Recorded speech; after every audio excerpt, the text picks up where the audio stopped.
먼저 개념부터 보도록 하겠습니다. 위에 보시면 먼저 서술절은 뭐냐면은 문장에서 서술어 기능을 하는 절을 서술절이라고 부르고, 그리고 나서 이러한 문장을 안고 있는 거예요. 그죠? 즉 한 문장 안에 서술어 역할을 하는 절이 들어가 있는 문장을 서술절을 가진 않은 문장이다 라고 부른다는 얘기예요. 그죠? 이와 관련해서 다음 장 예시를 한번 보여드리도록 하겠습니다. 예시를 보시면 이 155번 예시가 다시 나오는데, 이 예문을 155번 가 예문을 서술절설에서는 어떻게 좀 설명을 하냐면, 보세요 님들, 이거 알고 계신 내용인데 보세요. 민수는 눈이 크다라고 했거든요. 즉 민수는 이 주어예요. 여기가 주어고 눈이 크다가 서술어가 되는 겁니다. 얘가 서술어가 되는 것이고, 그리고 나서 서술어를 다시 한번 살펴보면은 눈이가 주어가 되는 것이고, 그 다음에 크다가 그에 대한 서술어가 되는 거예요. 그죠? 자, 이렇게 문장 구조를 이렇게 분석하는 것을 서술절설이다라고 부른다는 거예요. 그죠, 님들? 일반적으로 알고 계신 내용입니다. 주어 서술어 구성이고 서술어가 다시 주어 서술어로 나뉜다라는 것. 그죠? 알고 계신 내용. 요게 바로 서술절설이고요. 그 다음에 대소관계설이다라는 게 있거든요. 이 대소관계설을 잠깐 보겠습니다, 님들. 이 대소관계설은 뭐냐면은, 자, 빔으로 10페이지입니다. 먼저 개념을 보시면 한 문장 안에 두 개 이상의 만약에 주어가 있다고 할 때 두 개의 주어가 있다고 할 때 여기 보세요. 첫 번째 주어와 두 번째 주어가요, 이러한 관계를 지닌다는 얘기예요. 즉 전체 부분의 관계, 유형 사례의 관계, 부류, 일원의 관계, 이런 관계로 이루어졌다고 설명하는 방식이 바로 대소관계설입니다. 대소관계설. 밑에 있는 예시를 한번 볼게요, 님들. 예시를 보시면 조금 쉽습니다. 자, 보시면 밑에 예시 155번 가나다가 제시가 되어 있는데요. 여기 잠깐 보시면은 보세요. 민수는 눈이 크다라고 했거든요. 요 눈 같은 경우는 민수의 신체 일부분이에요. 그죠? 따라서 얘 같은 경우는 전체 부분의 관계를 가진다는 얘기예요. 그리고 두 번째 나를 보시면은 생선은 도미가 최고이다라고 했는데, 이 도미 같은 경우는 생선의 일종이에요. 한 종류잖아요. 그죠? 따라서 부류 일원의 관계를 지닌다라는 것이고요. 그 다음 밑에 다를 보시면은 서울은 인구가 매우 많다라고 했는데, 이 인구가 많다, 요 부분을 해석을 할 때에는 서울에 사는 사람이 많다는 얘기잖아요. 그죠? 즉 서울에 사는 그 인구는 서울에 속해 있다는 얘기예요. 그죠? 따라서 부류 일원의 관계를 지닌다라고 설명을 할 수 있는 겁니다.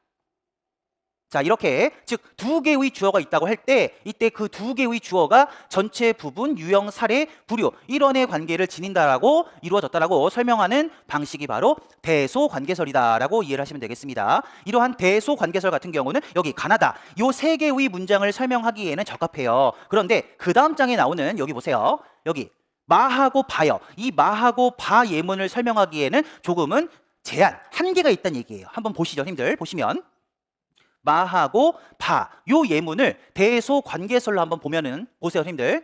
먼저 저 사람은 아들이 아주 공부를 잘한다라고 했거든요. 근데 여기 보세요. 아들이 그 사람의 일부분이에요? 아니에요. 일부분도 아니에요. 또 유형과 사례도 아니고요. 그리고 나서 부류, 일원의 관계도 아니죠. 그죠? 따라서 이런 마 같은 문장은 뭐라고 설명하기가 애매모호하다는 얘기예요.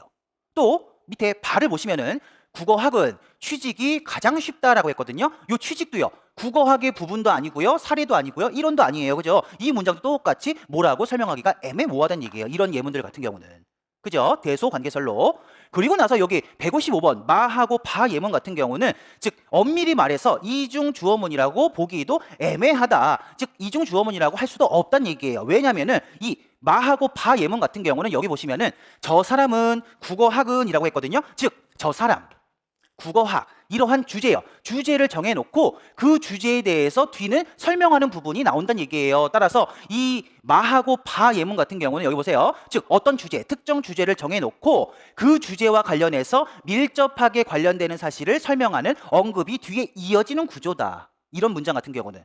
따라서 이런 문장 같은 경우는 어떻게 이해를 해야 되냐면은 그 다음 장 내용이 이어집니다. 보세요. 이런 마하고 바 같은 예문은 활용론적 차원에서 즉 정보 구조적 관점에서 이해할 필요가 있다는 얘기입니다. 그래서 요거를 다시 한번 볼게요, 선생님들. 보시면 앞에서 보셨던 마하고 바 예문이 다시 나오는데, 즉 먼저 마부터 보시면은 저 사람은 아들이 아주 공부를 잘한다라고 했는데, 이 문장은 실질적으로 한번 살펴보면은 즉 저 사람이 주제예요. 따라서 결국 이 문장은 저 사람에 대해서 한번 말하자면은 아들이 아주 공부를 잘해, 이런 구조를 가지고 있다는 얘기예요. 그리고 나서 밑에 봐도 마찬가지인데요. 국어학은 취직이 가장 쉽다라고 했거든요. 근데 이 문장도 실질적으로 한번 따져보면은 이 국어학은이 주제예요. 주제가 되어서, 즉 국어학을 이야기를 해보자면, 국어학에 대해서 이야기를 해보자면은 취직이 쉬워, 이런 구조를 지니고 있다는 얘기예요. 자, 따라서 이 마하고 바, 이 두 예문 같은 경우는 여기 보세요. 주제 설명의 구조를 지니고 있기 때문에 얘는 즉 통사론이 아니라 화용론에서 논의를 해야 된다는 얘기입니다. 이런 문장 같은 경우는. 여기까지 정리를 하고 결국 앞에서 봤던 여기 대소관계설론은 요 마하고 바 예문을 합리적으로 설명을 할 수 없는 거예요, 선생님들. 요걸 보셨고,